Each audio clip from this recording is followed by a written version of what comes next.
Nous allons prendre nos Bibles dans le livre des Rois, 2 Rois 18, le verset, 2 Rois chapitre 2 Rois, pardon, 18, le verset 1 à 7. 2 Rois 18, le verset 1 à 7. Hein? Voilà, 2 Rois 18, le verset 1 à 7. Voilà, je lis la troisième année d'Osée, fils d'Éla, roi d'Israël. Ézéchias, fils d'Akaz, roi de Juda, régna. Il avait 25 ans lorsqu'il devint roi. Il régna 29 ans à Jérusalem. Sa mère s'appelait Abi, fille de Zacharie. Il fait ce qui est droit aux yeux de l'Éternel, entièrement comme avait fait David, son père.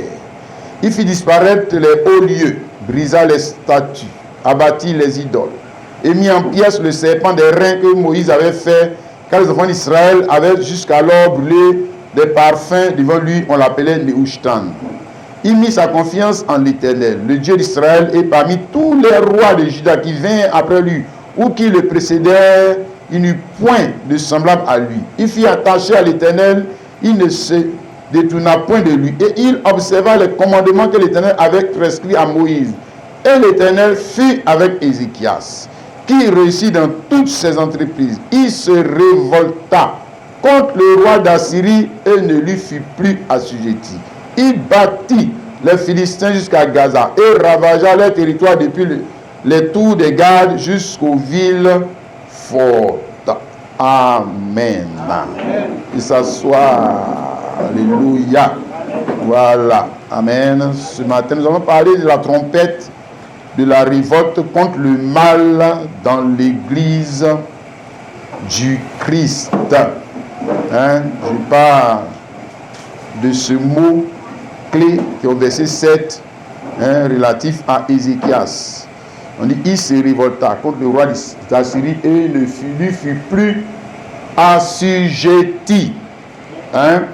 Donc, ici, l'idée, c'est que Ézéchias, révolté, le mot révolté qui est là, c'est s'indigner, être en colère, contre le culte des idoles qui était établi dans l'église de Juda. Ça, c'est verset 4. Il fit disparaître les hauts lieux, brisa les statues, abattit les idoles, et mis en pièces le serpent des reins que Moïse avait fait, car le roi d'Israël avait jusqu'alors brûlé des parfums devant lui, on l'appelait Nehushtan. Donc, première révolte de cet homme, voilà, il se révolte.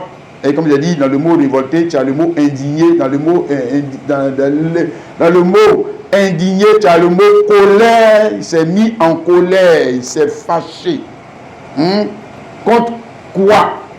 Mais l'idolâtrie qui était établie dans l'église de Juda. Avant lui, il y avait un autre roi. Il y avait d'autres rois. Maintenant, quand lui, il vient au trône, on parle ici de son indignation, sa révolte, contre les idoles qui étaient dans l'église, non, la manière d'adorer l'église, la manière d'adorer des enfants de Dieu, ou l'objet de leur adoration, ça l'a révolté. Ça l'a révolté, mon frère et ma soeur. Amen. On dit qu'il a fait disparaître l'idolâtrie qui était installée dans le royaume de Dieu, dans la vie des enfants d'Israël. Et deuxième chose, on a lu au verset 7, il se révolta contre le roi d'Assyrie, ne lui fut plus assujetti. Donc, deuxième révolte ou indignation contre le roi d'Assyrie qui exploitait les ressources, on va dire comme matériel, financier, de l'église, on va dire que du royaume de Juda, il ne lui fut plus assujetti.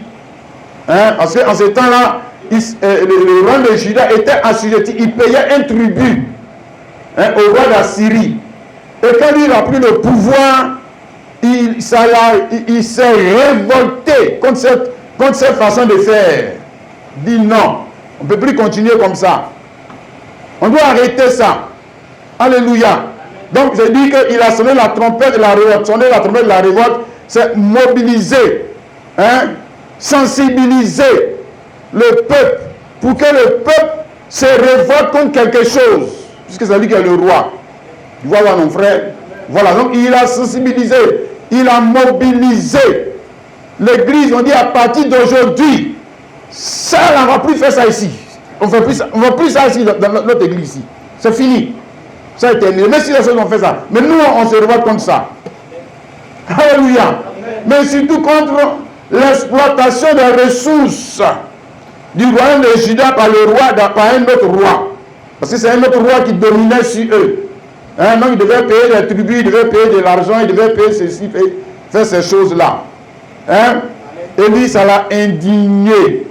Ça l'a révolté. Oh mon frère, ma soeur, ce matin, je vais parler de ce grand sujet. Parce que tous ici, plus ou moins, nous sommes indignés face à l'injustice. Hein? Quand on voit l'injustice, nous sommes indignés. Nous sommes en colère. Nous sommes révoltés. Mais souvent, on ne va pas plus loin que de manifester ce sentiment-là. Mais ce n'est pas le cas d'Ézéchias. Hein? Et puis l'indignation d'Ézéchias, moi je vois, où la révolte d'Ézéchias est carrément différente, hein, de ce qu'on voit aujourd'hui dans le monde. Hein, pour ne pas dire dans les nations qui se sentent, hein, exploitées par d'autres nations. Hein, si? Partout dans le monde, il y a l'indignation. Actuellement, même en Iran, les gens sont dans la rue, ils sont fâchés contre leur gouvernement. Voilà. C'est-à-dire que la vie est trop chère. Hein? Et puis vous vivez à l'aise et puis nous on est en train de souffrir. Donc le peuple est révolté. C'est la même chose ici, mais à la différence que Ézéchias, lui, son indignation, ou bien la trompette de la révolte, que lui il a sonné, c'était pas seulement contre le roi d'Assyrie qui exploitait, on va dire quoi, contre les Russes, ou contre les Français, ou contre les Américains. Non, lui, son indignation ne s'arrêtait pas là. Puisqu'on voit que son indignation, c'était surtout, pour faire quoi? Ramener le cœur des enfants de Dieu à l'attachement qu'ils doivent à l'éternel Dieu. Amen. Ouais. Alléluia. Hein? Vois ça le verset 5 et le verset 6. Deux rois du verset 5 et 6, il dit, il mit sa confiance en l'éternel. Et non pas, il mit sa confiance dans les ressources de la terre, dans le pétrole. Il mit sa confiance dans le cacao. Il mit sa confiance dans le je ne sais quoi encore. Je ne sais quoi encore. Qu'est-ce que ça de révolte? Non. Il mit sa confiance en l'éternel, le Dieu d'Israël. Et parmi tous les rois de Juda qui viennent après lui, ou qui le précédèrent, il n'y point descendant à lui. Il fit attacher à l'éternel, il fit attacher à l'éternel, c'est de ton apprendre de lui. Il observa le commandement que l'éternel avait prescrit à Moïse. Il fit attacher parce que l'église, c'est l'épouse de l'éternel. Et l'épouse, une épouse doit un attachement à qui? Mais à son époux. Hein? L'époux aussi doit un attachement, doit s'attacher. Hein? À sa femme, les deux deviennent ses chers, n'est-ce pas? Oui. Il doit un attachement. Donc l'église d'Israël ne devait pas un attachement au cacao, au sous-sol, et encore moins au roi d'Assyrie. Et il ne devait pas un attachement aux idoles. Non, le chrétien ne doit pas un attachement seulement à son travail, on va dire seulement à sa femme, seulement à ses biens, seulement à son compte en banque, seulement à ses enfants. Ce n'est pas un chrétien, c'est juste un païen. Mais le chrétien doit surtout un attachement à qui? Mais à celui qui est l'époux Jésus-Christ. D'ailleurs, ton nom même chrétien, ça veut dire quoi? Hein? Est-ce qu'on a dit Diakoumam? Hein? Est-ce qu'on a dit Godet? Hein? Est-ce qu'on a dit Zibri? Bon, si c'est Zibri, là tu es à droite, il faut t'attacher à leurs coutumes là-bas, puis vous continuez. Si on dit Godet, vous n'avez qu'à attacher là-bas, puis faites vos histoires de gorilles. Ouais, si. Faites vos histoires de gorilles. On dit chrétien, ça veut dire quoi? Renaissance du même personnage. Qui? Jésus-Christ. Jésus-Christ. Donc, attachement à Jésus-Christ. Alléluia. Je vais te montrer que la révolte ou l'indignation de Ézéchias et la trompette qu'il a sonné, ce n'était pas pour que le peuple d'Israël soit libre de la loi de l'Éternel. Non. C'était pas pour ça. Hein? Ce n'était pas seulement pour que, bon, ils sont en train de prendre nos biens. Regarde les Américains, ils sont en train de prendre nos biens. Regarde les Français, ils sont en train de nous piller. Regarde même les gens là, les politiciens, ils sont en train de mal nous gérer. Ce n'était pas le but de son indignation. Mais le but de son indignation, c'était de ramener le cœur de l'Église. À quoi? À la parole de Dieu pour le jour. Tu as compris, mon frère, ma soeur? Alléluia. Toute indignation, toute colère, contre qui que ce soit, mais qui n'a pas pour but de ramener le cœur de ces personnes à Jésus-Christ, même si on gagne l'argent dedans, même si on prospère dedans. Mon frère, c'est le diable. Tu as quitté, Jean, tu es tout à la marque à voir. Tu es sorti de cellule B pour aller dans cellule X. Tu es sorti de cellule S pour aller dans cellule Y. Tu es toujours dans le diable. Tu n'as jamais été dans Dieu. Tu es toujours dans le diable. C'est tout. Hein? Toute indignation, regarde mon frère, ma soeur, toute indignation contre la confiscation des biens ou la confiscation de quoi que ce soit qui n'a pas pour but de faire quoi? De libérer l'homme de l'esclavage du péché et de le ramener à quoi? Mais à son créateur. Toute indignation qui n'a pas pour ce but-là. C'est que ce monsieur-là, c'est pas la même trompette qu'Ézéchias a sonné là que lui il a de sonner. Une trompette, c'est mobilisation. Et on voit aussi comme j'ai dit, on voit dans les nations cette mobilisation, cet esprit, pour mobiliser les nations, les Burkinabés, ça veut dire que soyez mobilisés pour briser le joug de quoi? De l'impérialisme, briser le joug des systèmes du FMI. Mais après avoir brisé le joug là, vous êtes allé vous attacher à qui? Jésus-Christ. Hein? Bon, si ce n'est pas Jésus-Christ, c'est que le leader là, et puis Ézéchias, ils ne sont pas la même chose. Jamais. Ils ne sont pas la même chose. Du moins, ils ne sont pas motivés, ils n'ont pas la même motivation. Non, ils n'ont pas la même motivation. Non, mon frère, ma soeur, c'est bien. C'est bien de s'indigner contre l'injustice. Ça veut dire que tu as de l'humanité. C'est bien de s'indigner contre le vol. C'est bien de s'indigner contre la maltraitance. Mais c'est mieux de s'indigner contre tout homme, toute femme qui veut prendre sa liberté du culte de Jésus-Christ. Ça, c'est mieux. Ça, c'est mieux. Ça veut dire que c'est l'Esprit de Dieu. Ça veut dire que c'est l'Esprit de Dieu qui est en toi. Le même esprit qui était dans Ézéchias là, c'est qu'il est venu rentrer en toi. Hein? Mais autrement, c'est que c'est l'esprit. Autrement, comme on va le voir, c'est que c'est l'esprit de Nimrod. Hein? L'esprit de Nimrod là, c'est lui qui est venu rentrer en toi. Nimrod dans Genèse chapitre 10, le verset 9. Hein? Genèse chapitre 10, le verset 9 à 10. Je te montre ça, Genèse chapitre 10. On dit qu'il fit un vaillant. Pardon, verset 8. Couche entendra aussi Nimrod. Nimrod, ça veut dire rebelle. Hein? Rebelle, mais rebelle à quoi? Mais n'est pas un rebelle. Sinon, Ézéchias aussi, comme on va le voir, il a été traité de rebelle par le roi d'Assyrie, puisqu'il ne veut plus être assujetti. Donc pour le roi d'Assyrie, c'est un rebelle. Il ne veut plus se soumettre. Hein? Il ne veut plus se soumettre au péché. Il ne veut plus se soumettre au vol. Il ne veut plus se soumettre à l'alcool. Il ne veut plus se soumettre à la cigarette. Il ne veut plus se soumettre à la drogue. Il ne veut plus se soumettre au système politico-religieux de son temps. Il ne veut plus. Il ne veut plus. Il est indigné de ce que lui, un enfant de Dieu, il doit toujours quelque chose au diable. Pourquoi? Il doit quelque chose à la chair. Pourquoi? Sa vie, il doit toujours les choses au monde. Pourquoi? Il dit non. On va mettre fin à ça. Et puis moi, mon église, à partir de lui, on ne lui doit plus rien. On ne doit plus rien à la chair. Tu sais ça, non? On ne doit plus rien au péché. Tu sais ça, non? On ne doit plus rien aux sorciers. Tu sais ça, non? Tu ne dois plus rien aux esprits mauvais. On ne doit plus rien à la chair. Oui, du moins, si nous croyons que Jésus-Christ nous a libérés. Je vais dire dans le verset 8, tandis que Nimrod était pas un rebelle. Il fit un vaillant chasseur devant l'Éternel.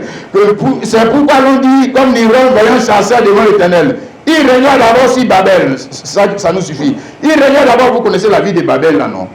Voilà. Ça dit que Jean, le rebelle, ici, il a sonné la mobilisation. Vous connaissez, non? Et puis, ils ont commencé à bâtir un monde un monde rival à celui de Dieu. Il faut bien regarder. Hein.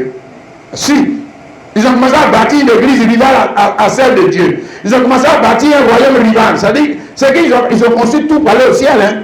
C'était pas de n'importe qui. C'est-à-dire que sous son règne, sous son règne, les gens qui étaient sous son règne là, prospéraient, hein, s'il te plaît.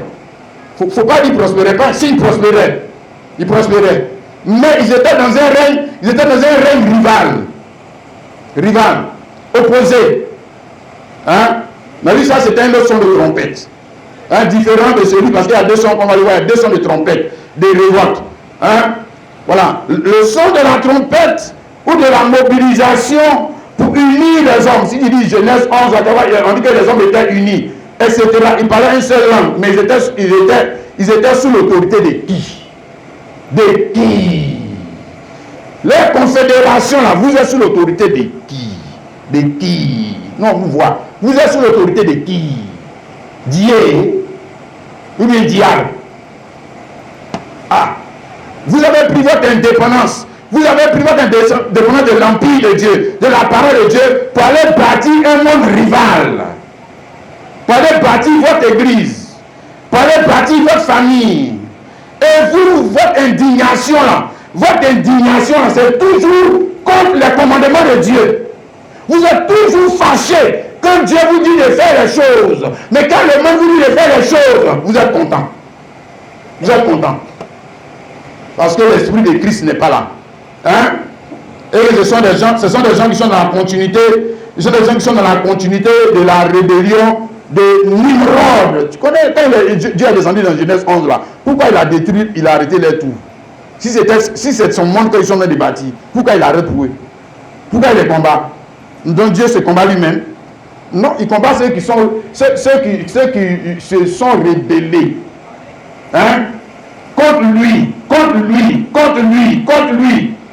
Regarde, je te prends ces deux trompettes. Et la trompette qui est aujourd'hui qui a le plus de succès. Le son de la trompette, le son de l'indignation qui a le plus de succès, c'est ce qu'il y a dans le monde et dans les églises. Oui, c'est indignation aussi. Hein? Si les femmes sont fâchées. Pourquoi nous on a le Saint-Esprit? Pourquoi on a le Saint-Esprit puis nous on n'est pas prophétesse? Pourquoi vous appelez les gens patriarches et pas matriarches? Hein? Pourquoi vous appelez apôtre et pas apôtresse? Ça n'est pas dans la Bible. Hein? Mais non, elles sont fâchées. Elles ont créé pour elles. Elles ont créé un monde rival. Et des vieux monsieur, ils viennent s'asseoir des églises comme ça. Si, des vieux barbus. Il se dit qu'il est intellectuel, il est intelligent. C'est de l'eau qui est dans ta tête. Toi, tu viens t'asseoir dans l'église comme ça, c'est femme comme ça qui va t'enseigner. Et tu quittes là, tu vas chez toi à la maison et tu veux que toi, ta femme te soit soumise.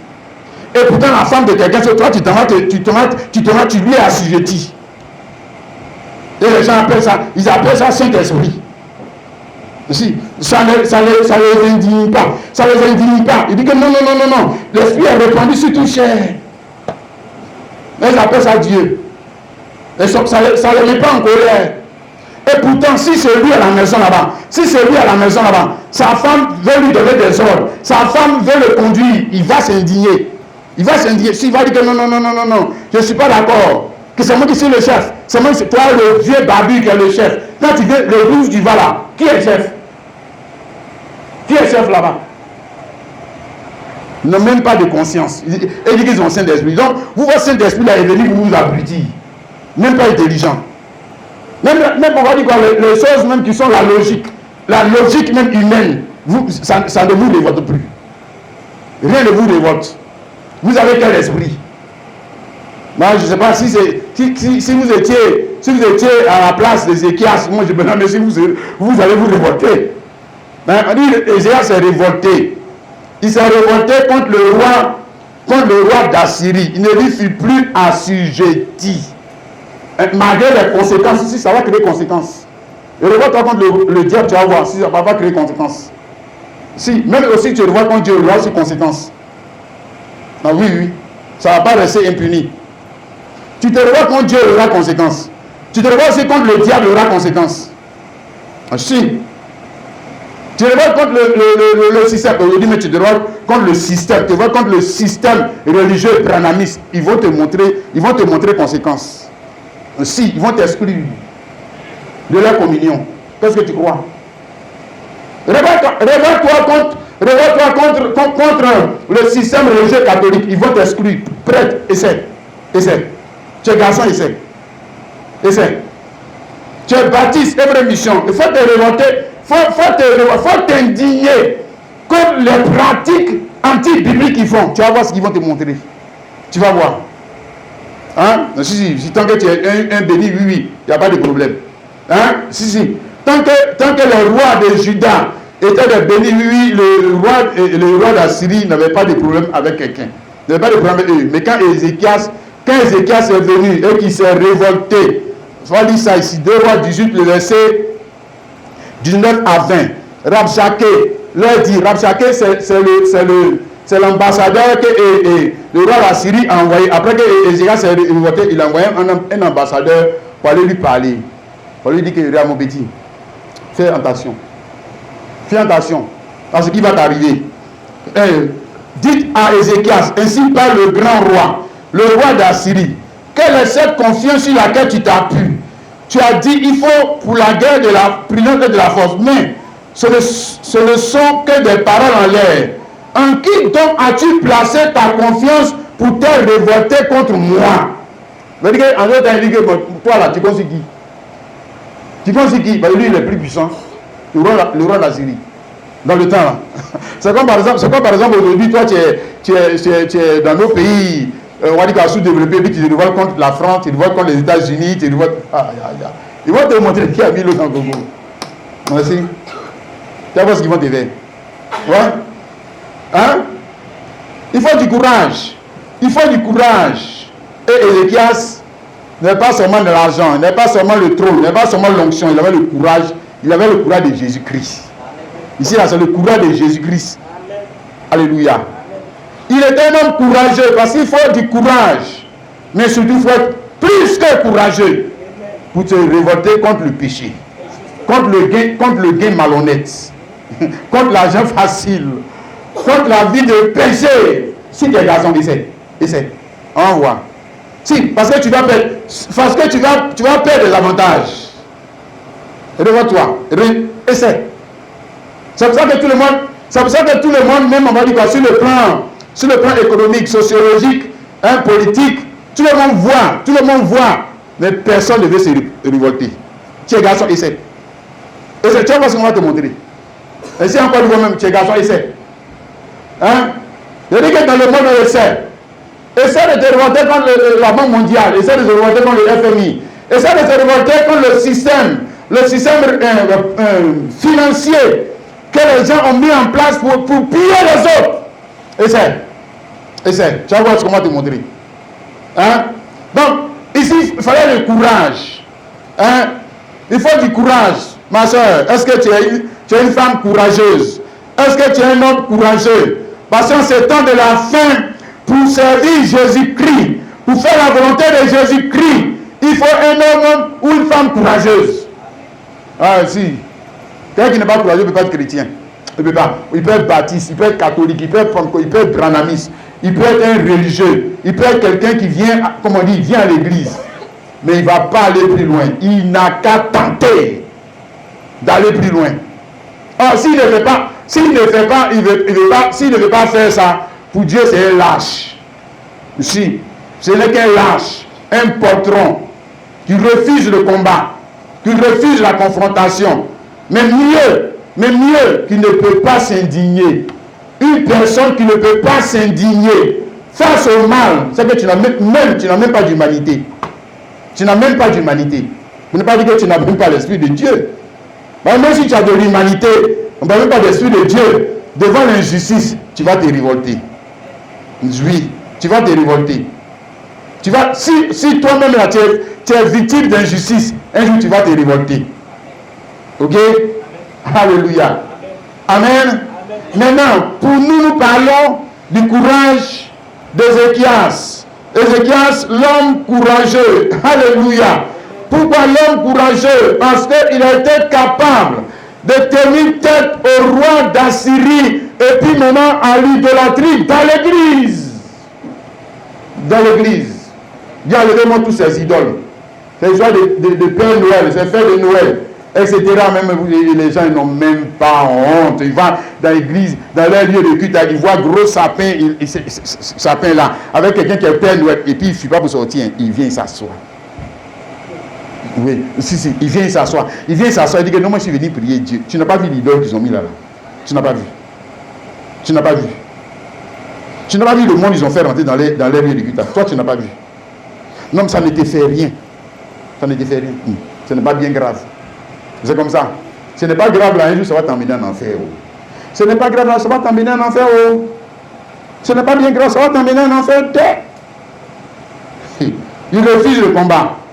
Il refuse la confrontation. Il refuse de mettre les choses en ordre. Il refuse de prendre son courage pour mettre les choses en ordre. Mais surtout, nous parlons ici de mettre les choses en ordre dans ta vie. Ce n'est pas seulement dans l'église, mais dans ta vie là. Dans la vie, les choses que tu as laissées rentrer dans ta vie là. Ça ne t'indigne pas. Tu n'es pas indigné. Tu n'es pas indigné que tu continues de prendre ton argent pour te devenir une maîtresse. Ça ne te fâche pas. Que le diable est en train de te voler, ça te fait plaisir. C'est bon. Tu n'es pas indigné. Par cette vie-là, que tu dois quelque chose à l'alcool, tu n'es pas indigné. Toi, enfant de Dieu, ça ne t'indigne pas. Ou que tu dois quelque chose à la cigarette, ou que tu dois quelque chose au monde, ça ne t'indigne pas. Ou que tu dois quelque chose au péché. Tu n'es pas fâché, ça ne te révolte pas que tu vas aller te mettre devant Dieu pour dire que Dieu, à partir d'aujourd'hui, cette vie-là, moi, je ne veux plus. Je ne veux plus, non, je ne veux plus ça. Mais ça ne te fait rien. Non. Oui, c'est pour l'AES, c'est pour les autres là que tu dénonces. Mais toi et toi-même là, tu n'es pas la nation de Dieu. Tu n'es pas le pays de Dieu. Et tes ressources là, ça va servir qui? Ça va servir qui? Les ressources que tu as, les fruits que tu as là, ça va servir qui? Tu n'as pas dit que tu es église. Tu n'as pas dit que tu es chrétien. Donc, là, tu ne dois. Là, même, tu as vu. Là, maintenant, tu prends les ressources de Christ pour aller entretenir quelqu'un d'autre, non? Pour aller servir au royaume, non? Et ça ne te révolte pas. Ça ne révolte personne. Si. Personne n'est révolté. Je dis manque de courage. Ce courage, en ce temps de la fin, il en faut pour celui qui doit obéir à la trompette de la révolte de Jésus-Christ pour le jour. Apocalypse chapitre 3, le verset 22, il y a une trompette qui a sonné, que celui qui a des oreilles entend ce que l'Esprit dit aux églises. Voilà, donc c'est la voix de Dieu. La voix de Dieu, c'est tout. La voix de Dieu a toujours été une trompette de révolte. Dieu ne va pas rentrer dans la vie de quelqu'un et puis c'est pas un révolutionnaire. Mais c'est un voyou. C'est pas vrai. Tu vas prier Jésus, adorer Jésus et puis ne pas être un révolutionnaire. C'est pas vrai. C'est pas le Jésus de Bible là. C'est pas vrai. C'est pas vrai. Tu peux pas, c'est-à-dire, tu vois, tu as vu pour Ézéchias, il ne peut pas dire je vais m'attacher à l'Éternel et puis ne pas se révolter. Non, c'est pas possible. Parce qu'on ne peut pas faire les deux. Donc si dès lors il dit que je veux m'attacher à l'Éternel, c'est qu'il doit se révolter contre l'idolâtrie. Il doit se révolter contre ce qu'on fait dans l'église là. Il doit se révolter contre la manière dont le roi d'Assyrie est en train de voler l'argent. Tout ça va ensemble. Et pas dire que je me suis attaché à l'Éternel. Et il ne veut pas se révolter contre l'idolâtrie. Il ne veut pas se révolter contre les fêtes païennes qu'on a fait venir dans l'église. Il ne veut pas se révolter contre les manières de vivre du monde. Il ne veut pas se révolter lui-même comme sa mauvaise manière de vivre. Aïe. Non. C'est une chose et son contraire. C'est une chose et son contraire. Si tu t'attaches aux idoles, c'est que tu t'es révolté. C'est que tu t'es révolté aussi contre Jésus-Christ. Si tu t'attaches à Jésus-Christ, c'est que tu t'es révolté contre les idoles.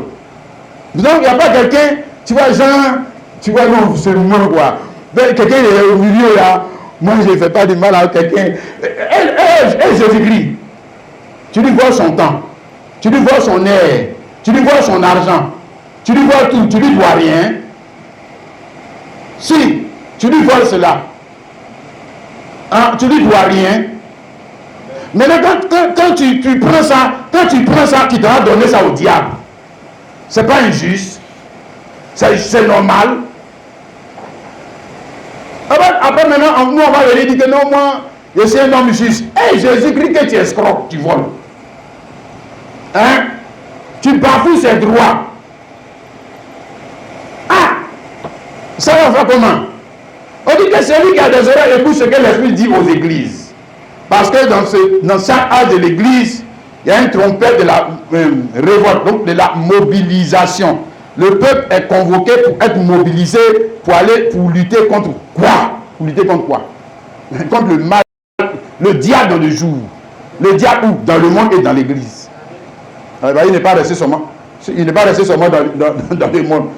S'il était resté dans le monde, il ne nous dérange pas. Il ne nous dérangerait pas. Il ne nous dérangerait pas. Mais il est venu dans l'église. Voilà. Et puis, il veut qu'on l'adore. Il veut qu'on l'adore sous le nom de Jésus-Christ. Parce que les fêtes que lui il a fait venir, et puis il dit que c'est Jésus-Christ là, c'est le diable. C'est diable. C'est diable. Et puis il dit qu'adorer Jésus, c'est faux. C'est diable. C'est diable. Que cette fête pour être reconnaissant à Jésus, c'est diable, ma soeur. C'est pas Jésus-Christ. Donc, genre, il veut nous prendre pour des gaous, car il veut nous séduire. Hein? Si. Josué chapitre 6. Laissez-moi trouver ça. Voilà. Josué chapitre 6, le verset 34. J'ai dit pardon, juge, pardon. Excusez-moi. C'est juge. Juge chapitre 6, le verset 34. Dit, Gédéon fut revêtu de l'esprit de l'Éternel. Hein? Il sonna de la trompette et Abiezer fut convoqué pour marcher à sa suite. Il envoya des messagers dans tout Manassé qui fut convoqué pour marcher à sa suite. Il envoya des messagers dans Azer, dans Zabulon, dans Nephtali, qui montaient à leur rencontre pour faire quoi? Pour aller combattre les Madianites. Ils les ont assez exploités. Ils les ont assez exploités. Hein? Le péché personnifié par les Madianites ou l'exploitation des ressources de l'enfant de Dieu par l'homme animal. L'homme charnel, le système démoniaque. Hein? Maintenant, on dit ici, il est revêtu de l'Esprit de Dieu. Quand tu es revêtu de l'Esprit de Dieu, là, on connaît le son de la trompette. C'est que tu vas sonner la mobilisation. Contre quoi? Mais contre le mal. Mais tu n'as qu'à faire. Tu n'as qu'à faire quoi? Puisque tu exprimes les sentiments de Dieu dans le jour. Tu n'as qu'à faire quoi? Il juge les gens. Mais il n'a qu'à faire quoi? Il est censé exprimer le jugement de Dieu. Donc il n'a qu'à faire quoi? Ce pasteur n'a qu'à faire quoi? Ce prophète n'a qu'à faire quoi? Ce chrétien n'a qu'à faire quoi? On dit qu'il est revêtu de l'Esprit de Dieu. Maintenant, quand dans l'Esprit de Dieu, il n'a qu'à exprimer les sentiments de qui? De qui? Des baptistes. Des catholiques. Donc Dieu est baptiste. Il est catholique. Non, c'est qu'il va exprimer les sentiments de Dieu pour le jour. Et quand il exprime les sentiments de Dieu pour le jour, là, c'est qu'il doit dénoncer des choses. Oui, monsieur. Il doit appeler à la révolte, aux chrétiens à se révolter contre celui qui a le danger dans le jour. Autrement, lui là, c'est pas un homme de Dieu. Jamais. C'est un plaisantin. C'est un plaisantin. Regarde, Gédéon revêtu de l'Esprit de Dieu. Et puis ça, c'est toute la Bible. Mais je te montre les points les plus évidents. Gédéon revêtu de l'Esprit de Dieu, il a sonné la trompette sur le plan physique. Il a pris une trompette, puisque en Israël, tout se faisait au son de la trompette. Donc la trompette, ici, c'est la trompette de la mobilisation. Donc les hommes, il dit mobilisez-vous. Mobilisez-vous pour aller faire quoi? Hein? Mais pour aller combattre Madian. On va aller le combattre. Et puis son joug sur notre vie là, on va enlever ça. On va enlever ça. Il a dit il faut du courage. Mais l'esprit de Christ, c'est le courage de Christ dans l'homme. Dans le jour. Dans le jour. Alléluia. C'est la même idée, tu vois, c'est la même idée avec Ézéchias. Mais je dis même si tu n'as pas vu trompette, mais quand tu lis quand même, tu as l'Esprit de Dieu, tu vois qu'il a sonné aussi une mobilisation. Je ne crois pas que c'est lui qui est allé casser les idoles. Il a pris un marteau pour se promener et puis casser les idoles de maison en maison. Je ne crois pas que c'est lui qui a fait ça. Non, lui il a sonné la mobilisation. Ok? Amen. Pour pousser le peuple à se révolter, à s'indigner, hein? À se mettre en colère. Mais je suis fâché. Mais je suis fâché contre le diable qui me malmène. Ouais. Je suis fâché de cette situation. J'en ai marre de cette situation. Je vais quitter dans cette situation. Pourquoi? Parce qu'elle n'est pas digne. Elle n'est pas digne d'un enfant de Dieu. Elle n'est pas digne d'une servante de Dieu. Elle n'est pas digne d'une église de Dieu. Non. Comment une église de Dieu, comment une église de Dieu peut être sous le joug de l'homme charnel? Et comment? Comment une église de Dieu peut être sous le joug, des choses du monde? Comment? Mais c'est que c'est une église adultère. Vous dites, tu as 2 maris. Ah, c'est qu'elle a un problème. Amen. Le courage que Ézéchias a exprimé, que toi aussi tu dois exprimer dans le jour, c'est le même courage que Jésus-Christ a exprimé. Jésus-Christ c'était l'homme courageux. Tu es d'accord avec ça, non? Amen. Oui, Jésus-Christ. Être un révolutionnaire, il faut être courageux. Vous voyez, c'est qui représente Dieu va venir là. Ah, il faut être prêt à assumer. Si, représente va venir. Ouais. Comme il a dit que c'est pour ça que beaucoup préfèrent ne pas aller trop loin. S'il va trop loin, là, le représentant va venir. Donc il est tranquille dans son coin. Voilà, il voit, ça lui brille dans son cœur, mais il pose pas d'acte. Il pose pas d'acte. Voilà, pour ne pas fâcher le diable et les démons. Hein? Jésus-Christ, l'homme courageux. Alléluia. Il est venu pour sonner la trompette de la révolte contre le péché. Tu sais ça, non? Oui. Contre la religion, contre la tradition, contre le système religieux et politique qui dominait les enfants d'Israël. Jean 8, le verset 36 dit, si donc le Fils vous affranchit, vous serez réellement libres. Mais de quoi? Hein? Vous serez libres de quoi? Tu vois, c'est là que ça commence à devenir sérieux. Jean lui dit qu'il est venu les libérer. Alors que eux, ils voulaient être libres des Romains. C'est pas le péché qui les indignait. Non. Ce n'est pas le système religieux qui les indignait. Non.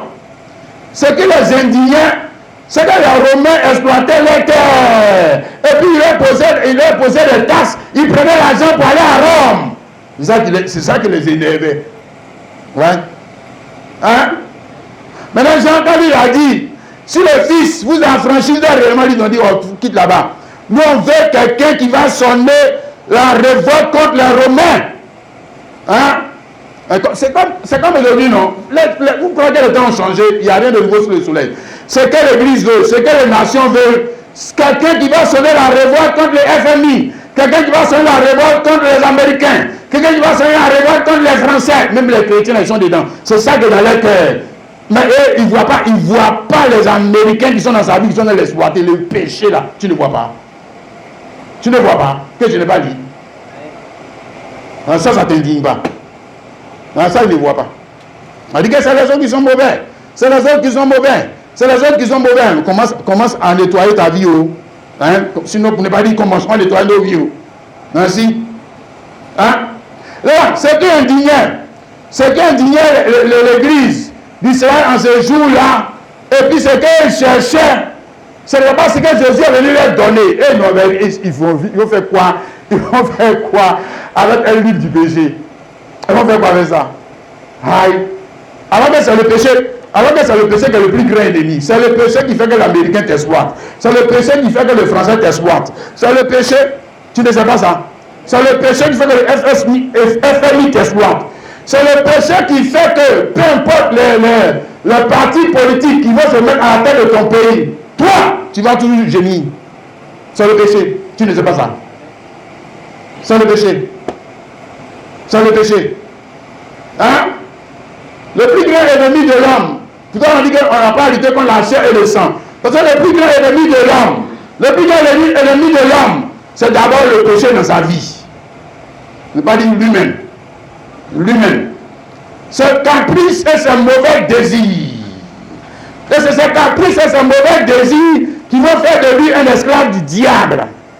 Mais quand il devient esclave du diable, son argent aussi esclave du diable, son portefeuille esclave du diable, son teint esclave du diable. Tout c'est pour le diable. Et puis après, maintenant, quand les Américains font pour eux, ils se fâchent. Que vous avez vu des Américains, ils sont allés prendre l'autre là-bas, là. Ils ont fait ci, ils ont fait cela. Mais et toi-même, et toi, ta vie même, tu ne vois pas. Tu ne vois pas. Tu ne vois pas le diable sur ta vie. Ça ne te révolte pas. Les Juifs sont passés à côté de la vérité. Ils sont passés à côté du Sauveur. Ils sont passés à côté du Rédempteur parce que leurs besoins et puis le besoin de Dieu ne concordaient pas. Leur besoin, c'était un libérateur comme Moïse, un libérateur comme David, un libérateur, bon David là non, comme Ézéchias, Je regarde dans leur Bible, ils ont vu pour Ézéchias, tu as vu Ézéchias, lui nous a libérés des Assyriens, mais lui il a dit qu'il est le Christ. Il est le Christ, on le suit depuis, et puis il dit que non, on suit le Fils, vous a franchi, vous avez vraiment livre. Quelle affaire de livre? Il faut dégager les gens là sur notre tête ici. Ouais, voilà, on m'a dit que tu es le Christ. Voilà, c'est quelle histoire ça? Tu ne vois pas que nous on paye les impôts aux gens, et que tu trouves que c'est normal. Mais nous on trouve que c'est pas normal. Hein? Nous on trouve que c'est pas normal. C'est pas juste. Regarde, ce qu'ils cherchaient, c'est la même chose que l'Église. L'Église cherche. Si l'Église cherche un leader qui va les affranchir de tout, sauf idolâtrie. Parce que ça leur permet de prospérer. L'idolâtrie. Il ne faut pas toucher ça. Et si ce leader, comme Jésus, il veut toucher cette partie-là, c'est contre lui, ils vont se retourner. Et lui, il est dangereux, il le voit en danger. Il le voit en danger même plus que les Américains. Jésus s'est retrouvé au tribunal avec Barabbas. Ils ont estimé que Barabbas, le brigand, le voyou, le dangereux, qui avait violé les enfants, volé l'argent, tué les gens, ils ont estimé que Jésus était plus dangereux que Barabbas. Je te dis. Mais pourquoi ils n'ont pas choisi Jésus et Barabbas? On dit choisissez celui qui est meilleur. Ils ont choisi Barabbas. Donc ils ont estimé que Jésus, et puis ils ont choisi Barabbas sous l'instigation des hommes de Dieu, des serviteurs de Dieu, de ceux qu'ils appellent grands hommes de Dieu. C'est eux qui ont donné le conseil de choisir Barabbas. Ne choisissez pas Jésus, parce que lui il est plus dangereux que Barabbas. Pourquoi? Parce que c'est Jésus. Il veut renverser le régime de la loi. Il veut enlever les dîmes, il veut enlever les offrandes. Mais il est dangereux. Il a un message dangereux. Il veut emmener le peuple à se révolter contre nous. Oui, et puis c'était vrai. Voilà. Viens prêcher le même évangile, tu vas voir ce qu'ils vont te faire. Viens prêcher cet évangile qui pousse l'homme à se rebeller contre le système religieux, contre ceux qu'ils appellent grands hommes de Dieu. Et viens prêcher cet évangile, tu vas voir. Tiens, si on va faire la même chose, Jésus, s'il descend encore ici là pour venir nous prêcher, qui va les crucifier? Ce sont les chrétiens. Ce sont les chrétiens. Les hommes de Dieu. Hein? Non, ils vont dire, va faire ton église. Il faut laisser nous on a déjà notre église. Ils vont jamais faire comme Jean-Baptiste. Hein? Non, jamais de la vie. Regarde, la trompette que Jésus avait sonné dans son temps. Hein? Comme j'ai dit, c'est la même chose que Ézéchias avait sonné. C'est la même chose que cet homme-là, Gédéon avait sonné. C'est la même trompette qui est sonnée dans ce temps de la fin. Et dans ce temps de la fin, il y a une trompette qui est sonnée. Il y a une trompette qui est sonnée, mais la trompette qui est sonnée, c'est quoi? La trompette de la mobilisation, la trompette de la révolte. La trompette, d'ailleurs, en Israël, selon Nombre 10, on faisait tout au son de la trompette. C'est-à-dire que tous les événements avaient lieu au son d'une trompette. La trompette sonnait la mobilisation, la trompette sonnait le départ, la trompette sonnait l'événement, la trompette montrait que voici ce qu'on doit faire. Mobilisez-vous pour faire ceci. Nombre 10. Il a dit, dans vos jours de joie, dans vos jours de fête et dans vos nouvelles lunes, vous sonnerez des trompettes en offrant vos holocaustes et vos sacrifications de grâce. Et elles vous mettront en souvenir devant Dieu, devant votre Dieu. Je suis l'Éternel, votre Dieu. Donc ça c'est la trompette traditionnelle. Là, il prend la corne du truc là comme ça. La corne du buff et puis ici, c'est un peu ce qu'on a avec les églises on va dire, traditionnelles. Mais tu vois, nous on aime mystifier. Là où Dieu est venu simplifier sa parole, nous, le pasteur de Dieu dit non. Il veut mystifier. Parce que le chrétien, il n'aime pas les choses simples. Il aime quand on mystifie. Quand tu mystifies la chose là, il dit voilà, ça c'est le grand homme de Dieu. Voilà, c'est lui. Ah, si. Si le gars se met ici, on dit que le pasteur va prêcher. Toi, prends la trompette, sonne, il dit voilà, ça c'est une vraie église. Voilà, il appelle ça une vraie église. Ça c'est la trompette traditionnelle, monsieur. Oh. Non? Qui sonnait la mobilisation pour les événements traditionnels. Donc ce qu'on a vu dans la fête, les nouvelles lunes, les sacrifices, c'est les événements traditionnels. Ok? Amen. Et Josué, la trompette que Josué a sonné là, ce n'était pas ça. C'était une mobilisation pour un événement spirituel. C'est-à-dire qu'il fallait aller libérer le peuple de Dieu de qui? Mais des Madianites, monsieur. Hein? Josué, oui, est-ce qu'il est sacrificateur? Puis il sonne des trompettes. Lui est sacrificateur. Les trompettes là, c'est les sacrificateurs qui sonnent ça. Trompette traditionnelle, entre les mains des sacrificateurs. Tu connais, non? Pour libérer la vie de Jéricho, qui sonne les trompettes? C'est les sacrificateurs. Ça, c'est la trompette traditionnelle. Mais la trompette, on va dire prophétique. La trompette dans laquelle est caché le mystère de Dieu pour ton jour. Elle sonne qui? Elle sonne par qui? Des hommes de Dieu qui sont revêtus par l'Esprit de Dieu. Voilà. Il faut les écouter. Oh. Si, il faut les écouter. Oh. Dis non, moi je ne fais rien lui là. Moi c'est Jésus qui m'intéresse. D'accord? Continue. C'est Jésus qui t'intéresse. Oh. Tu vas t'étonner. Ça va t'étonner. Oh. Hein? Apocalypse 17. Nous connaissons la trompette de Dieu pour ce jour, qui sonne quoi? La mobilisation. La mobilisation de l'église pour aller lutter contre quoi? Hein? Apocalypse 17. Mais qu'au jour de la voix du 7e ange, quand il sonnerait la trompette, le mystère de Dieu s'accomplirait, comme il a annoncé à ses serviteurs les prophètes. Donc nous parlons de la trompette de Dieu pour le jour. La trompette de Dieu pour le jour, c'est-à-dire l'homme instrument entre les mains de Dieu. Trompette ici, c'est l'homme instrument entre les mains de Dieu. L'homme instrument entre les mains de Dieu regarde sa voix, écoute sa voix, écoute ce qu'il dit, regarde ce qu'il dit. Est-ce que Dieu et puis le diable ont la même trompette? Ils ne peuvent pas avoir la même voix. Non, monsieur. Dieu et le diable ne peuvent pas avoir la même voix. Ils sont les ennemis. C'est une chose qui sont contraires. Donc la trompette ici, c'est la trompette de la révolte contre le mal installé dans le monde et dans l'église dans le jour. Alléluia. Pour pousser l'église, pour pousser le chrétien, pour pousser même l'homme tout court à se révolter, révolte-toi, à s'indigner. Sors de ton indifférence. Et puis attaque ces choses maintenant. Attaque le mal. Alléluia. Combat le mal. Dans ton jour, de dire que celui qui vaincra, donc ça veut dire la trompette qui sonne le combat, ou qui sonne la mobilisation pour le combat dans le jour. Hein? Quand les adversaires et leur doctrine, contre les églises et leur doctrine, contre les politiciens et leur doctrine, contre les partis politiques et leur doctrine, contre les leaders de ce monde et leur doctrine. La doctrine vient de qui? Quand bien même ça va nous arranger, regarde, ne sois pas aveugle, regarde, ils ne sonnent pas la trompette pour te ramener à Dieu. Il faut voir que c'est un imposteur. C'est le démon dans le jour. Oui. Comment?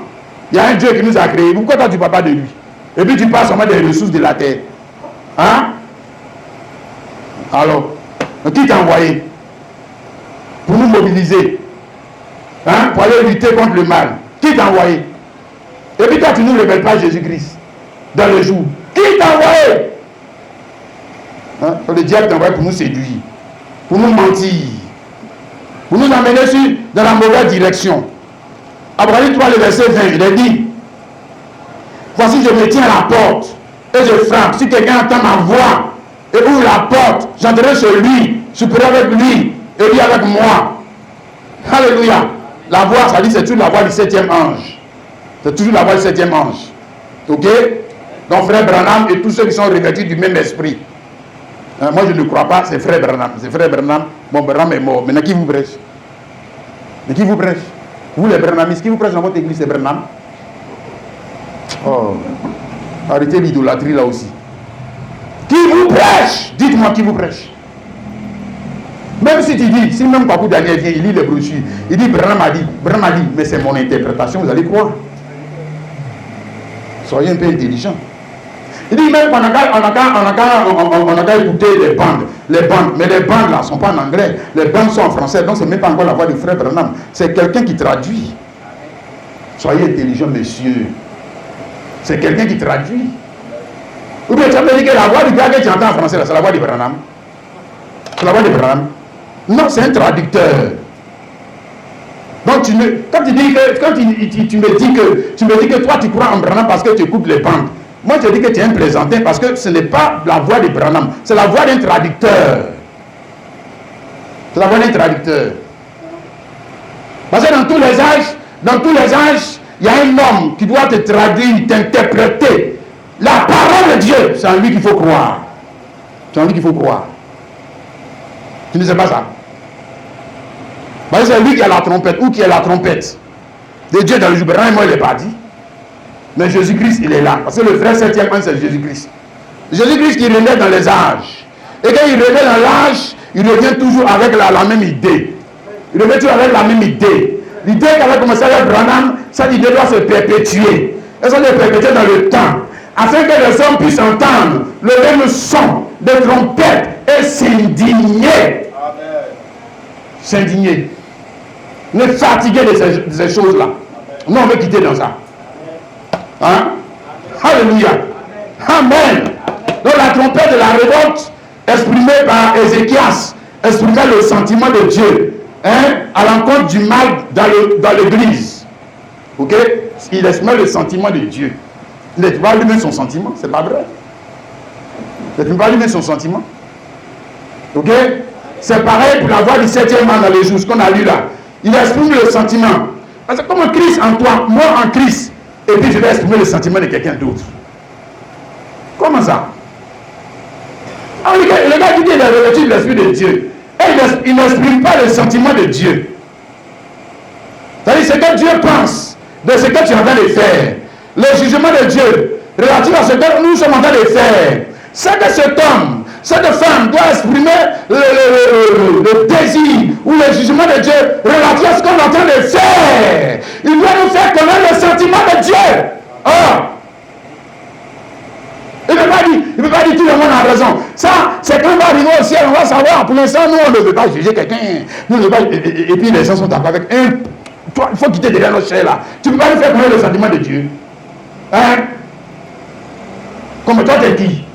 Donc, on est venu faire quoi? On est venu se balader. Moi, je dis que tu es homme de Dieu. Tu es revêtu de l'Esprit de Dieu. Donc, tu es la renaissance du même personnage, non? C'est le même personnage qui est là, non? Donc, il faut nous faire connaître le sentiment de Dieu. Et nous, on fait quoi avec ce que toi, tu penses? Pardon, garde ça pour toi. Il faut garder ça pour toi. Vous gardez ça pour les baptistes. Ou bien ceux qui sont des enfants. Garde ça pour eux. Mais pour nous autres, non. Il faut nous connaître le sentiment. Le sentiment de Christ dans les jours. Alléluia. Apocalypse 3, 20 là. C'est la même chose que Moïse a fait ici dans Exode 32. Hein? Parce que la parole, elle part toujours de sa figure imparfaite pour arriver à la figure parfaite. Exode 32, à partir du verset 25. Moïse vit le désordre. Non, Moïse descend de la montagne, de la présence de Dieu. On dit, il vit que le peuple était livré au désordre, comme aujourd'hui. Ensuite, on dit, c'est le désordre dans l'église. On a assis ici comme ça, puis Jean, maintenant ma femme a dit, maman, pasteur, viens prêcher. Et puis vous êtes angoissé là. Non, regarde, prends la Bible en même temps. Alors, si vous êtes un enfant de Dieu, vous sortez. Oui, quoi vous donner, continue toi ton église. Non, ça va pour Jésus là. Pour toi là, il faut continuer. Mais les gens ne sont pas indignés. Hein. Ceux ne sont pas indignés. Non, ils ne sont pas indignés. Ils trouvent, oh mon Dieu. Ils trouvent que, ils trouvent que non, ça veut dire que Dieu est dans l'émancipation de la femme. Ça veut dire quoi cette bêtise? Ça veut dire quoi? Donc tu es esclave. Donc, quand tu es sous ton mari là, tu es esclave.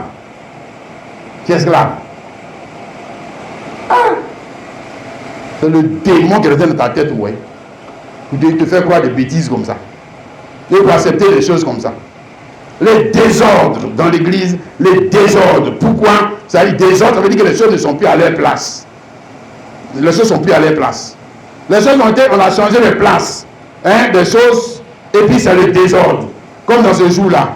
Et Caron l'avait laissé dans ce désordre, exposé le port de ses ennemis. Moïse se plaça à la porte du camp. C'est la même chose là-bas. La parole de Dieu est en dehors du camp. De quel camp? De quel camp? Mais le camp des autres là. Oui.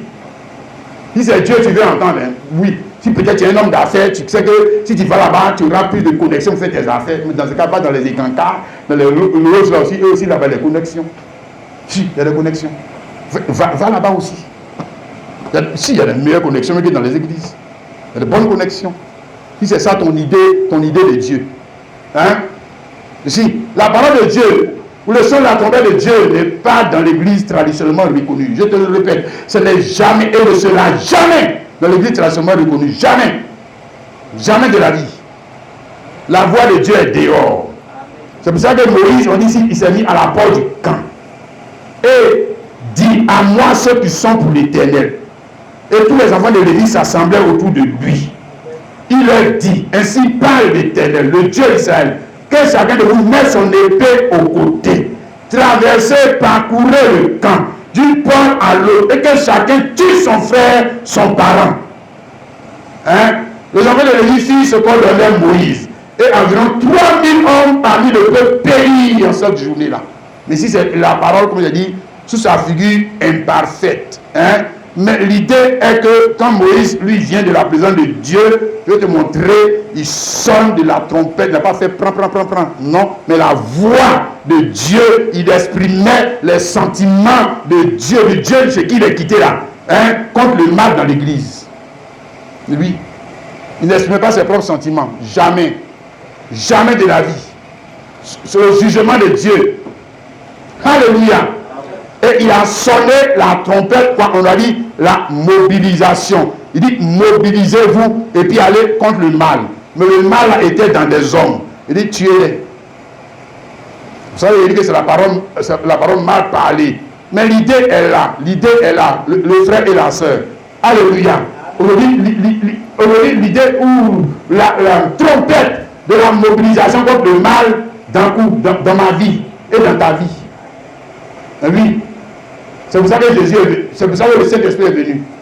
Hein? Moïse descendant de la présence de Dieu, c'est l'Esprit de Dieu. Mais comme il dit, ce n'est pas la parole bien parlée. Donc c'est un homme appelé Moïse qui descend. Amen. Mais quand pour nous c'est bien parlé, c'est Christ qui... Où il descend où? En toi. Et quand il descend en toi, ça vous fait quoi? Vous faites quoi? Tolérer le péché. C'est ça. Ça. Tu vas voir. Tu vas dire, tue-le. Hein? Tue le mensonge. Tue le vol. Tue l'hypocrisie.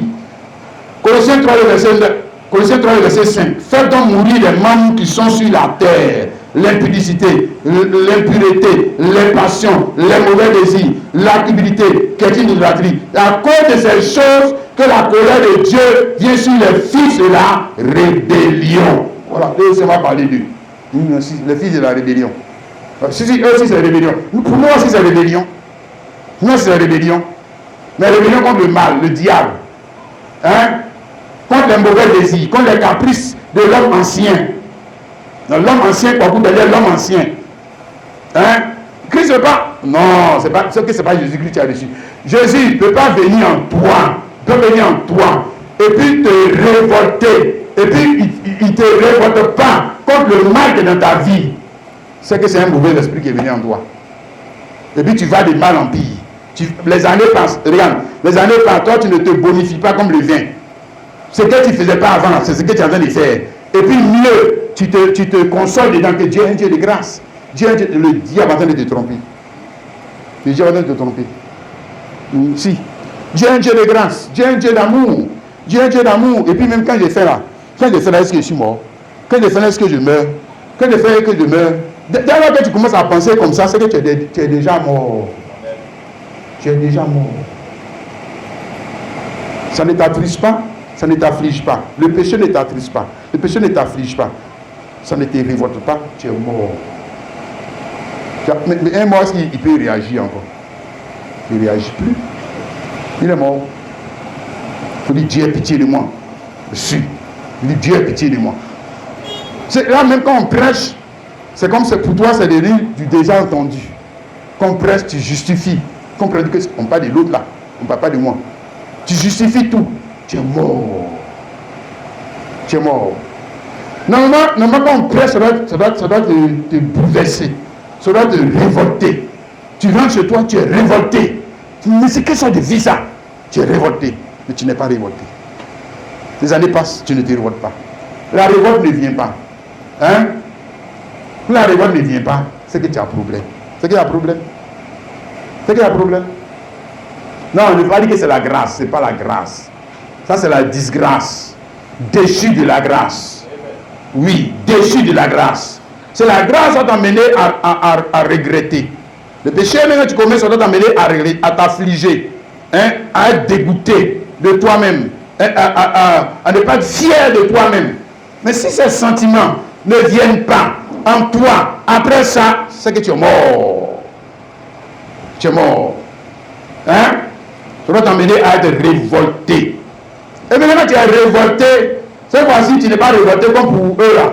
Pour aller tuer ta femme, que c'est à cause d'elle. C'est à cause de mes enfants. C'est à cause de mes amis. Non, tu te regardes toi-même. Et puis tu commences à tuer le bandit voyou qui est en toi là. Il te fatigue là, oui. Tu commences à le combattre. C'est toi qui me fatigue.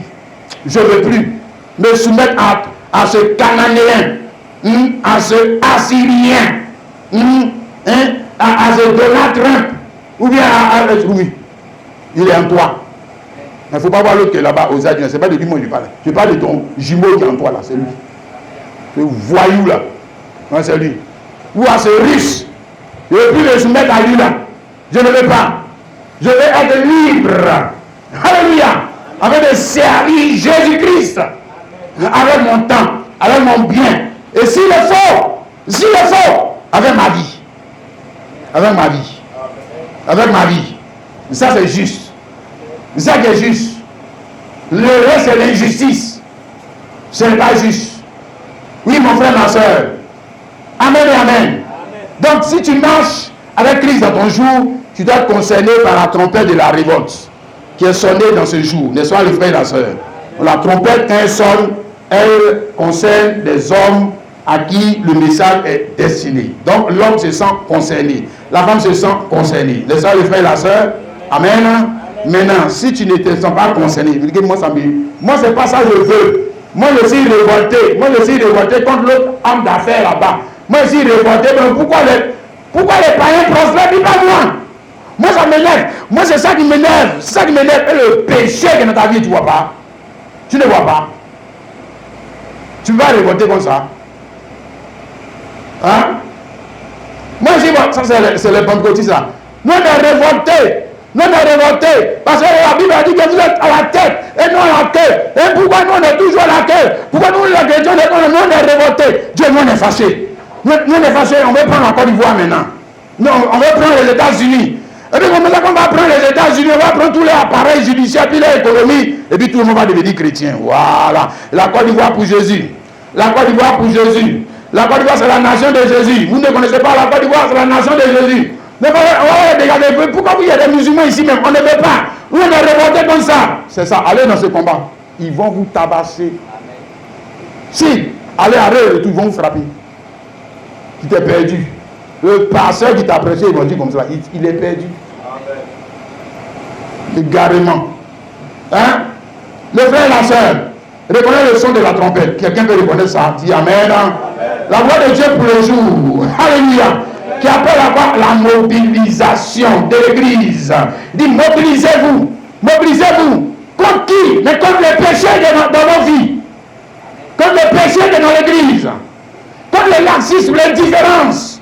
Et toutes ces mauvaises choses. Indignez-vous. Alléluia. Psaume 89, le verset 16. Il dit, heureux le peuple qui connaît le son de la trompette. Il marche à la clarté de ta face, ô Éternel. Alléluia. Donc le peuple qui reconnaît le son de la trompette qui lui est adressé. Hein? Voilà, pas le son de l'autre trompette là. Non, pas le son de l'autre trompette. La trompette qui est dans le monde. Et puis ils ont fait venir dans l'église. Et puis ils veulent nous faire croire que c'est ça l'évangile là. Nous on dit, nous on ne veut pas. On ne veut pas ça. Non. Gardez ça pour vous là-bas. Nous, on ne veut pas de cette trompette-là. Non. Ça, c'est le fils de la rébellion. Nous, on dit que c'était Nimrod qui a fait rentrer la rébellion. Hein, et qui allait construire un monde rival. Ça avait commencé avec Caïn et les autres. Et si vous suivez tout le long des âges, il y avait toujours un qui sonnait la trompette de la rébellion pour amener les hommes à se révolter contre Dieu et ses principes. Il ne dit pas qu'il n'y a pas Dieu. Il ne dit pas qu'il n'y a pas Dieu. Il dit qu'il y a Dieu. Hein? Mais celui qui est prêché par Jésus là, ce n'est pas lui. Non. Donc, il vous présente un autre évangile. Un autre esprit, un autre Jésus. Voilà. Pour vous pousser à bâtir un bonheur qui est opposé à celui de Dieu. Voilà. Et puis maintenant, quand tu es dans ça, et puis tu prospères avec l'église de prospérité, et dit que Dieu est avec eux. Là, Nimrod, il a bâti tout pour aller jusqu'au ciel. Dieu n'est pas venu. Quand il a bâti ville, Dieu n'est pas venu. Hérode, il a bâti temple qui vaut des milliards. Il a bâti la ville de Césarée. Tous les édifices sont à Césarée. Le grand édifice, c'est Hérode qui a fait. Dieu n'est pas avec lui. Jamais. Jamais de la vie. Hein? Oui, le frère et la soeur. Pourquoi? Parce que il n'avait pas la même trompette que Ézéchias. Il n'avait pas la même trompette que Jean-Baptiste. Il n'avait pas la même trompette. Tout ça, c'était les gens qui étaient venus pour sonner la révolte. Pour la mobilisation du peuple de Dieu. Pour que le peuple de Dieu puisse marcher dans le chemin du combat de Dieu pour le jour. Mais le combat de Dieu pour le jour, c'est quoi? Le frère et la soeur est la lumière du monde, peu importe où tu es. Peu importe où tu es. Peu importe où tu es. Alléluia. Amen. Quelqu'un comprend ce qu'on dit, mon frère, ma soeur? Amen et amen. D'accord, j'ai dit qu'il y a deux types de trompettes. La trompette, les deux types de trompettes sont des sons de révolte. Ils sont des sons de révolte. Oui. Il y a deux types de trompettes. Hein? Oui. Il y a les fils de la rébellion. Attends, je lis ça. Je lis ça bien pour toi. Ici, il y a les fils de la rébellion. Ouais, ils sont dans l'église, ils sont pasteurs. Ils sont prophètes. Mais fils de la rébellion. Les noms sont des fils de la rébellion. Fils de la rébellion du rebelle Jésus. Si. Non, papa, c'est un révolutionnaire. Si. Il met les enfants révolutionnaires. Mais comme lui. Mais lui, c'est la bonne révolution. La révolution pour que l'homme soit émancipé du mal. Et que l'homme ne soit plus sous l'exploitation, du péché, et de l'idolâtrie, et de l'homme animal qui se dit pasteur, prophète. Non, il ne veut pas. Non. Éphésiens chapitre 2, le verset 1. Il dit, vous étiez morts par vos offenses et par vos péchés, dans lesquels vous marchiez autrefois, selon le train de ce monde, selon le prince de la puissance de l'air, de l'esprit qui agit maintenant dans les fils de la rébellion. Donc on parle de l'esprit, ici il y a un autre esprit. Et cet autre esprit produit un autre évangile. Et l'autre évangile produit un autre Jésus. Monsieur, dans l'église. D'accord, il faut ignorer ça. Tu vas voir dedans. Hein? Oui, maintenant ça c'est les fils de la rébellion. Ok? On va monter les traces. Maintenant le problème avec nous, dans notre âge à nous, c'est qu'ils ne sont pas restés dans le monde. Ils ne sont pas restés dans le bois sacré. Non, ils ne sont pas restés là-bas. Ils sont venus dans l'église, ils ont pris Bible. Et puis ils sont en train de prêcher.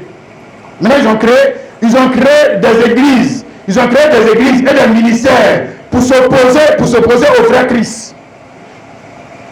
Ah, là c'est dangereux. Oui, si. Le vrai.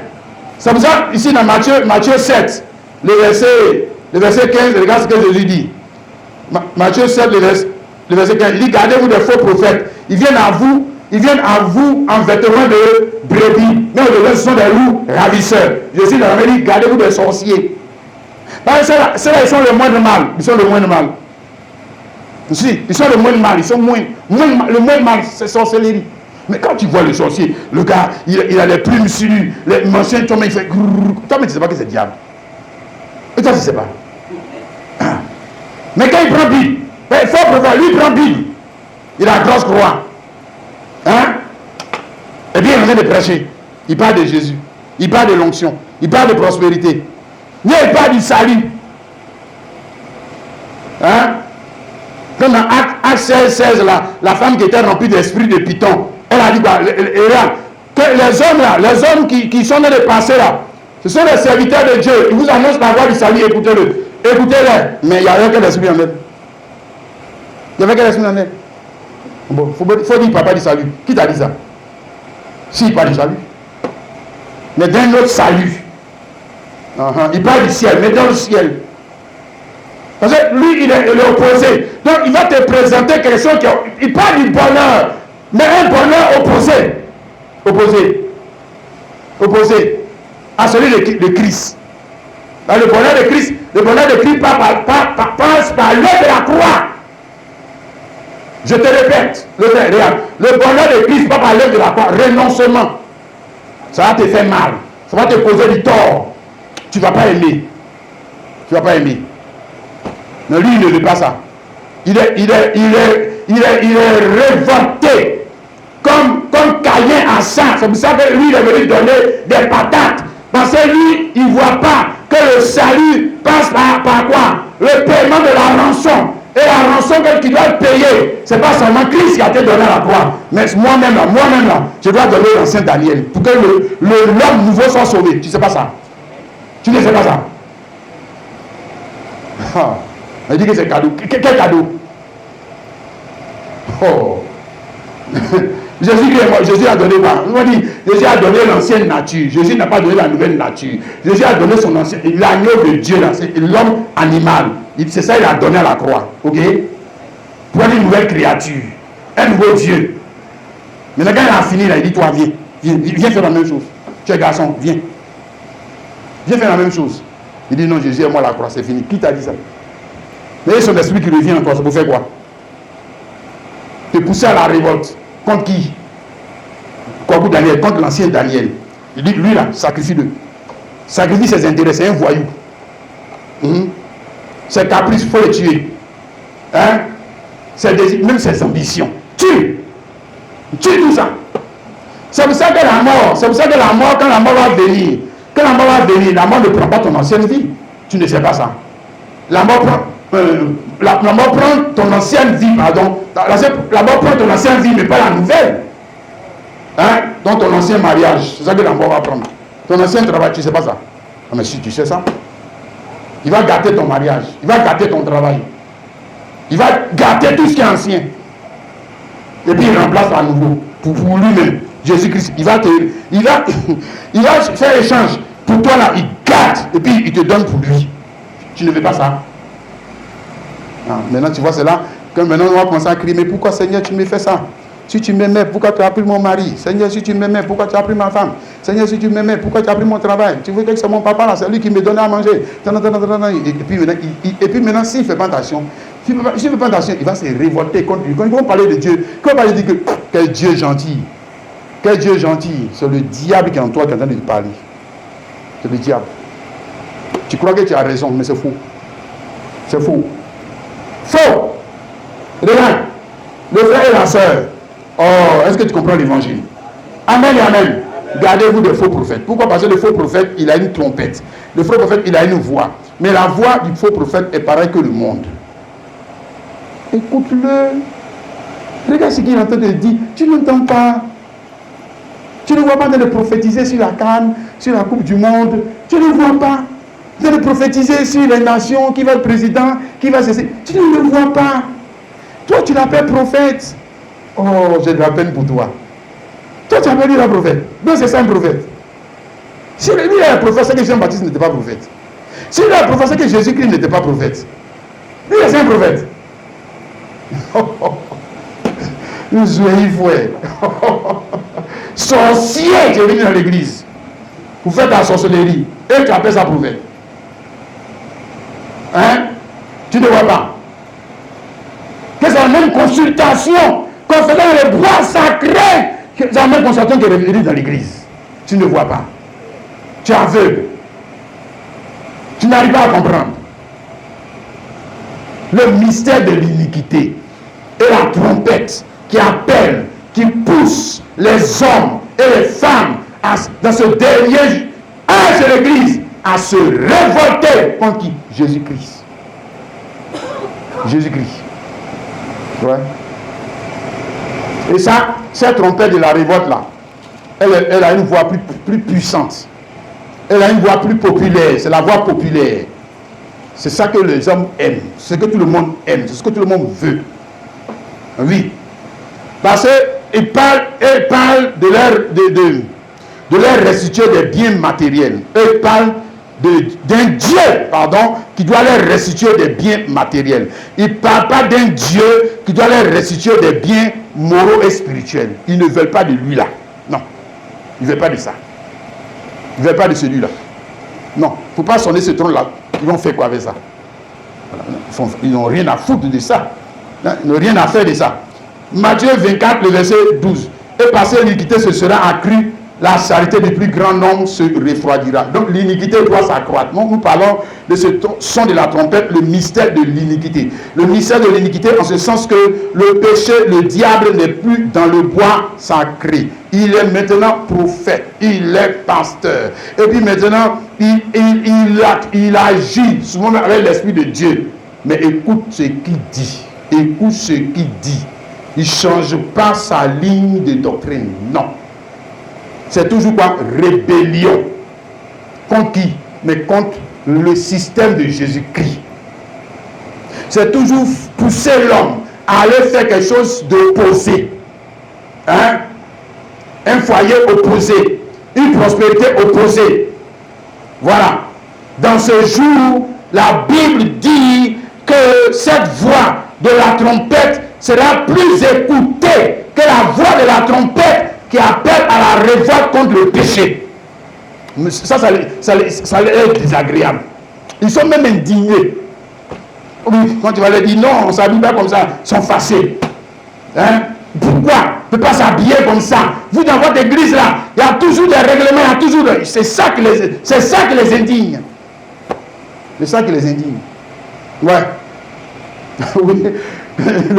Quand on leur dit de se révolter contre les prostituées et l'habillement des prostituées, ils sont fâchés. Si c'est comme ça, il ne vient plus dans ton église. Il faut partir. Où tu veux. Quand on leur dit de s'indigner contre le mal qui est en train d'entrer dans leur vie, ils sont fâchés. Ils disent comme ça, le pasteur là, moi je ne veux plus. Je m'en vais dans l'autre église là-bas. Voilà, va. Faut partir. Ils sont toujours indignés, révoltés. Contre qui? Dieu. Mais qui les a poussés à se révolter contre Dieu? Le diable. Mais maintenant il a porté masse. Il est prophète. Voilà. Donc lui il croit que c'est toujours Dieu. Faux. Faux. Faut se tromper de la révolte. Alléluia. Amen et amen. Nous avons dit que la révolte c'est celle que Ézéchiel, Jésus-Christ, Branham et toi, vous devez aussi sonner. La trompette qui pousse l'homme à se révolter. Là aussi c'est une autre révolte.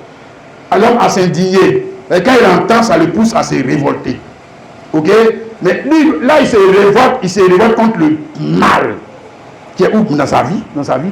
On commence par lui-même. Comment dans ta vie? Commence à enlever les mauvaises herbes. Tu dois être indigné. Ce péché m'a trop fatigué. Cette façon de vivre là, j'en ai marre. Cette façon de faire là, j'en ai marre. Non, Seigneur, je vais m'attacher à toi. Mais pour s'attacher à toi, il y a un prix à payer. Pour s'attacher à toi, il faut faire disparaître l'idolâtrie. Pour s'attacher à toi, il faut faire disparaître le mensonge. Pour s'attacher à toi, il faut faire disparaître tout ce que tu n'aimes pas. De sorte que moi, toi et moi devions un seul couple. Et puis maintenant, moi, je vais donner ton fruit. Amen. Alléluia. Là, je donne ton fruit maintenant. Amen. Oh, alléluia. Oh, alléluia. Ma soeur et mon frère, est-ce que tu es indigné quand tu ne donnes pas son fruit? Est-ce que ça te fait mal quand tu ne donnes pas son fruit? Est-ce que tu es énervé contre toi-même quand tu n'arrives pas à faire le choix de Dieu? Est-ce que ça t'énerve? Est-ce que tu es fâché? Mais pourquoi je n'arrive pas aussi à avoir des âmes? Pourquoi je n'arrive pas aussi à avoir des enfants?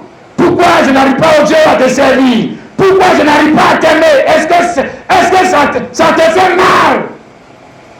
Hein? Ou bien c'est ce que Donald Trump fait là qui te fait mal? C'est ce que Ouattara fait. C'est ça qui t'indigne. Hein? Jean 15, le verset 8. Si vous portez beaucoup de fruits, c'est ainsi que mon Père sera glorifié et que vous serez mes disciples. si vous portez beaucoup de fruits, et comment allons-nous porter des fruits sans nous attacher à lui? Et comment allons-nous attacher à lui sans nous indigner contre le mal qui nous empêche de nous attacher à lui? Comment ça va se faire? Si vous portez beaucoup de fruits, c'est ainsi que mon Père sera glorifié. Donc beaucoup de fruits, le fruit de la sémence du mari. Le mari ici, c'est Jésus-Christ, avec lequel j'ai un devoir d'union, d'attachement. J'ai un devoir vis-à-vis de lui. Tu as un devoir vis-à-vis de lui, ne pas un devoir vis-à-vis du péché. Non. Mais tu as un devoir vis-à-vis de lui. Maintenant, quand ce devoir vis-à-vis de lui n'est pas rempli, c'est-à-dire le fruit, ça doit t'indigner. Doit te révolter. Oui, le frère et la soeur. Mais si ça ne te révolte pas, moi j'ai le doute que Christ soit en toi. Moi j'ai des doutes. Mais si ça ne te révolte pas. Ta vie chrétienne, de 10 ans de conversion, 20 ans de conversion, etc. pour la plupart d'entre vous ici, etc. Et tu ne vois pas de fruits. Tu es encore dans ça. 2026, tu es encore dans ça. 2027, tu es toujours dans ça. Et ça ne t'a jamais révolté. Jamais. Tu n'es même pas capable de partager le message de Jésus avec quelqu'un. Donner une brochure à quelqu'un. Parler de Dieu à quelqu'un. Inviter quelqu'un à l'église. Tu n'es pas capable de faire ça pendant toute ta vie. Toute ta vie n'a produit aucun fruit de l'évangile. Et ça ne t'indigne pas. Non. Hein? La seule chose qui te dit, si tu ne fais pas enfant, là tu es indigné. Seigneur, tu as dit qu'on va avoir des enfants. Là tu te vaches. Hein? Mais le fruit de Jésus. Et le fruit de Jésus. Où est le fruit de Jésus? Où est le fruit de Jésus? Je te dis, le frère, la soeur, ton salut, ton bonheur en Christ dépend de ta capacité, ô homme, à te révolter. Comme quoi? L'échec. L'échec. Mais l'échec, c'est quoi? Mais je ne porte pas les fruits, c'est ça l'échec. C'est que j'ai échoué. C'est que j'ai échoué. Voilà, je ne porte pas le fruit de la sémence, de la vraie sémence. Mais je prends le fruit de l'argent, je prends le fruit du bœuf, je prends le fruit du maïs, je prends le fruit de tout, je prends le fruit de tout, comme les païens. Et je ne prends pas le fruit de la sémence, c'est un échec. C'est un échec. Et l'échec, tout échec amène un homme responsable, amène un homme consciencieux, amène un homme équilibré, un jour à se révolter. Il se révolte. Il dit pourquoi? Pourquoi c'est comme ça? Non, Dieu, je ne veux pas. Je veux que ça change. Je veux que ça change. Bon, d'accord. Maintenant, il dit que pour que ça change, enlève le mal que de ta vie. Révolte-toi. Révolte-toi contre le mal que la vie dit non, je ne veux pas. Ah, donc tu veux quoi? Je veux venir seulement à l'église. Moi, je ne veux pas ça. Non, je veux venir seulement à l'église. Non, tu n'as pas atteint le but. Oh, le bonheur, la grâce t'accompagneront quand tu vas te révolter. Quand tu vas t'indigner vraiment. Hein? Quand tu vas t'indigner à la suite de ceux qui sont indignés, parce que Christ en toi avec ses sentiments, Christ en toi avec son jugement, Christ en toi avec ses désirs. Est-ce que Jésus crie que ça marche? N'était-il pas indigné contre le mal? Oui, il était indigné contre le mal. Maintenant, Jésus-Christ en toi. Pourquoi toi tu n'es pas indigné? Pourquoi? Hein? Tu n'es pas révolté. Vous ne pas dire contre ta vie qui est infructueuse, contre ta prière qui est infructueuse, contre ta marche qui est infructueuse. Pourquoi n'es-tu pas indigné, mon frère chrétien? On va s'arrêter là, puis tu te poses cette question. Et puis tu te poses cette question. Pourquoi je ne suis pas indigné? Seigneur, donne-moi l'esprit. Donne-moi l'esprit que toi tu avais. Donne-moi l'esprit qui était sur Gédéon. Donne-moi l'esprit qui était sur ces hommes de Dieu. Donne-moi l'esprit qui était sur Anne. Donne-moi l'esprit qui était sur ces femmes. Donne-moi cet esprit aussi. Parce que c'est là que vient le salut. Le salut commence par un homme qui rentre en lui-même et qui se révolte comme le fils prodigue, qu'elle était de l'autre côté et qui mangeait les aliments, mais les poussons étaient bien nourris que lui. Un jour, il s'est révolté. C'est terminé cette vie-là. Je vais retourner vers mon père, même si on va aller le maternité là-bas, là-bas c'est mieux. Il s'est révolté. C'est là le commencement du bonheur. C'est là le commencement du bonheur. Ma soeur, c'est là le commencement du bonheur. Mais un homme qui se plaît dans cette situation, un homme qui reste indifférent et que ça lui plaît d'être toujours comme ça. Mais comment va-t-il connaître le réveil? Comment va-t-il être une bénédiction? Comment va-t-il connaître Dieu dans son jour? Là, il y a un problème, mon frère, ma soeur, mon frère chrétien. Tu vas te tenir debout. Et puis on va prier. Le Seigneur, chacun va prier pour lui-même. Parce que chacun connaît sa vie mieux que moi. Et moi, je connais ma vie, ainsi de suite. Le frère, tu vas prier. Tu vas regarder dans ta vie. Regarde.